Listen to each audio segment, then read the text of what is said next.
দেশের সব খবর দেখতে চোখ রাখুন এসটিভি নিউজে। আপনারা দেখছেন এসটিভি।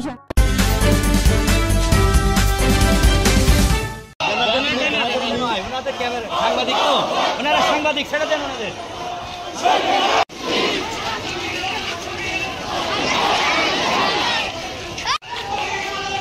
ভারতে বিশ্বনবী হজরত মুহাম্মদ সাল্লাল্লাহু আলাইহি সাল্লাম ও ইসলাম সম্পর্কে কটূক্তির প্রতিবাদে ঝিনাইদহের মহেশপুরে বিক্ষোভ ও সমাবেশ অনুষ্ঠিত হয়েছে। রোববার সকালে উপজেলা ওলামা ও ইমাম পরিষদের আয়োজনে কেন্দ্রীয় জামে মসজিদ প্রাঙ্গণ থেকে একটি বিক্ষোভ মিছিল বের করা হয়। মিছিলটি শহরের বিভিন্ন সড়ক ঘুরে কলেজ স্ট্যান্ডে গিয়ে শেষ হয়। পরে সেখানে অনুষ্ঠিত হয় সমাবেশ।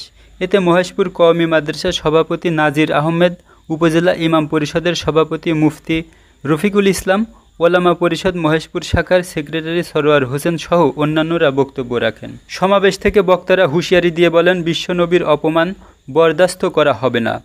এছাড়াও ধর্মীয় অনুভূতিতে আঘাত করায় আন্তর্জাতিক আইনের মাধ্যমে জড়িতদের দৃষ্টান্তমূলক শাস্তির দাবি করেন মুসল্লিরা।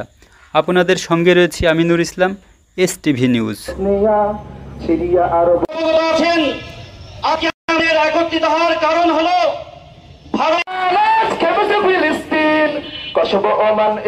ইরান, আফগান এত বড় স্পর্ধা দেখানোর পর আমরা আমাদেরকে সকলকে তৌফিক দান করুন।